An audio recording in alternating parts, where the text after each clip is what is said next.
एक बार एक उद्योगपति ने बहुत सारी पूंजी से एक खदान खरीदी। खदान की नीलामी इतनी महंगी थी कि उसे बहुत ही ज़्यादा पूंजी खर्च करनी पड़ी और पूंजी खर्च करने के बाद भी उसने बहुत सारी मजदूरी लगाई, बहुत सारी लेबरिंग लगाई जिससे उस खदान को खोदा जल्दी से जल्द खोदा जा सके। और सब कुछ करने के बाद भी बहुत पूंजी खर्च कर ली, अब कुछ हाथ में नहीं लगा तो निराश हो गया और निराश होकर पीछे हटने के लिए मजबूर भी हो गया क्योंकि आपके पास पूंजी नहीं बची। अब आप आगे क्या करेंगे? आगे भाई मजदूरी है, आपको पैसे देने होंगे, मजदूर आप लगाओगे तो खदान आप खुद तो खोदोगे नहीं क्योंकि आप उद्योगपति हो। इसके बाद उसने उस खदान को एक दूसरे उद्योगपति को बेच दिया बहुत ही कम पूंजी में।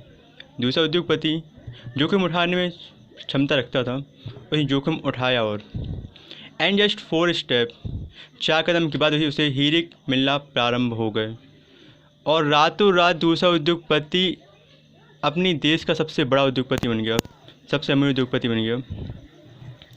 और दोस्तों सबसे ज़रूरी बात पता है क्या है इस स्टोरी में? वैसे स्टोरी बहुत बड़ी है, यहाँ मैंने आपको शॉर्ट में बताया। दूसरा उद्योगपति ने हार नहीं मानी, उसको जानता है कि पहले उद्योगपति ने इसे खरीदा इतनी बड़ी पूंजी में तो कुछ तो बात होगी। दूसरा पॉइंट यहाँ पे नोटिस करने वाला वही है कि सक्सेस कभी भी मिल सकती है। नेवर कि आपको ज़रूरी नहीं है कि हाँ अब सक्सेस नहीं मिल रही है पीछे हट जाओ, कोई दूसरा काम धाम देखते हैं, कुछ और ट्राई करते हैं। नहीं, हो सकता है कि जिस स्टेप पर हम पीछे हट रहे हैं ना उस स्टेप पर हमें सक्सेस मिल जाए, क्योंकि जस्ट 4 स्टेप 4 कदम किसी भी उद्योगपति की कोई बड़ी बात नहीं होती। उसने वो 4 कदम उठाए और आगे बढ़ा और कंसिस्टेंसी बनाई उस उद्योगपति ने आगे बढ़ते रहने की और आगे बढ़ते बढ़ते सफलता हासिल कर गया।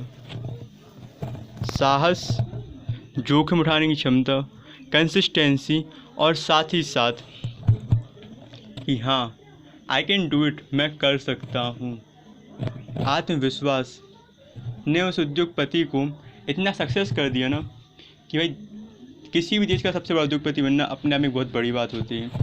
एक बात हमेशा याद रखें कि ज़रूरी नहीं कि हमें सफलता कहाँ मिलेगी। हो सकता है कि हम जिस स्टेप पर आगे बढ़ रहे हैं वहाँ मिले, उसके एक स्टेप बाद मिले, लेकिन पीछे हटना दिस नॉट अ ऑप्शन। अगर आप पीछे हटते हो ये मतलब है कि आप उस चीज़ को कभी हासिल ही नहीं कर सकते और फिर उसके लिए तैयारी करना भी बेकार ही है। हमेशा याद रखें, अगर आप किसी विषय की तैयारी कर रहे हैं ना तो तैयारी पर हमेशा फोकस रखें, तैयारी करते हैं जब तक कि आपको सफलता हासिल ना हो जाए। आप पीछे हटें दैट मीन्स कि आप उस रास्ते से ही हट गए।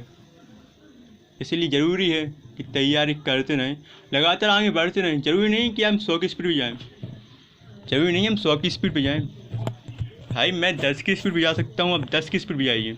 20 की स्पीड पर जा सकते हैं, 20 की स्पीड पर जाइए। भाई मज़ा आएगा ना। ब्रेकर्स आएंगे, आने दो, ब्रेकर आ रहे हैं, या तो उनको एंजॉय करते हो लिख लो या फिर फुल स्पीड में गाड़ी निकालो ना। क्या ज़रूरी है कि यार नहीं ब्रेकर आया हम उस ब्रेकर पर रुके ही? या तो एंजॉय करो या फिर एक झटके में निकाल दो। आप लोग कई बार क्या होता है ना कि बस लोग यही करते हैं, ब्रेकर आया रुक गए, अब क्या करें, प्रॉब्लम है, पीछे हटना ही पड़ेगा। No doesn't matter. ऐसा यदि हर कोई करता है ना तो शायद doctor APJ Abdul Kalam the missile man of India, भाई कभी वो मिसाइल मैन नहीं बनती इंडिया के। डॉक्टर सलीम अली, उनकी ग्रेजुएशन कोई खास नहीं डॉक्टर सलीम अली की, जब हम सभी जानते हैं, इसके बावजूद भी the world man of India कहलाए जाते हैं।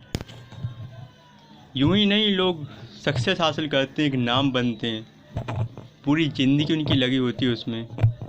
और कई बार लोग तैयारी करते करते अब तो बस की नहीं है यार, छोड़ो, मोबाइल उठाओ, मोबाइल चलाओ।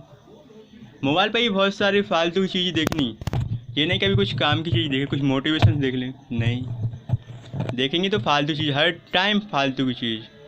क्यों यार, आप तैयारी कर रहे हो। मैंने एक सेंटेंस पढ़ा देखा संस्कृत की बुक में, नीचे लिखा होता किसी चैप्टर या एक्सरसाइज की लास्ट में, क्षण त्यागे विद्या। दैट मीन्स कि एक स्टूडेंट के लिए हर एक सेकंड इम्पोर्टेंट होता है। यदि वो एक सेकंड को भी मिस करता है तो अपनी विद्या को, अपनी पूंजी को मिस कर रहा होता है। तो हर एक सेकंड की कीमत होती है। हर बार हमारे आगे बढ़ने पर, हर एक स्टेप पर हमारी सफलता हमारा इंतज़ार कर रही होती है। यदि आप सोचो कि असफलता के बिना सफलता मिल जाए तो ये पॉसिबल नहीं किसी भी सूरत में, क्योंकि असफलता की जो सफलता है ना वो असफलता से ही निकली है। आज सफलता अगर आप अलग कर पाए ना तो सफलता आपकी होगी, और सफलता को हासिल करने से ना कोई नहीं रोक सकता, कोई भी नहीं, कि वो आपकी सक्सेस है और वो सिर्फ आपकी ही है। तो आपको सफलता हासिल करने के लिए क्या करना चाहिए क्या नहीं, ये आप पर डिपेंड करता है, ना कि आपके सोर्सेस पर या फिर आपके आसपास के माहौल पर। क्योंकि कहावतें बहुत सी होती हैं, कीचड़ में कमल खिलता है, कीचड़ में कमल खिलता है, इसके बहुत सारे परिप्रेक्ष्य उदाहरण मिलते हैं, बहुत सारे लोग अलग अलग प्रकार से व्याख्या करते हैं, लेकिन कीचड़ में ही कमल खिलता है ये बात हमेशा याद रखनी चाहिए।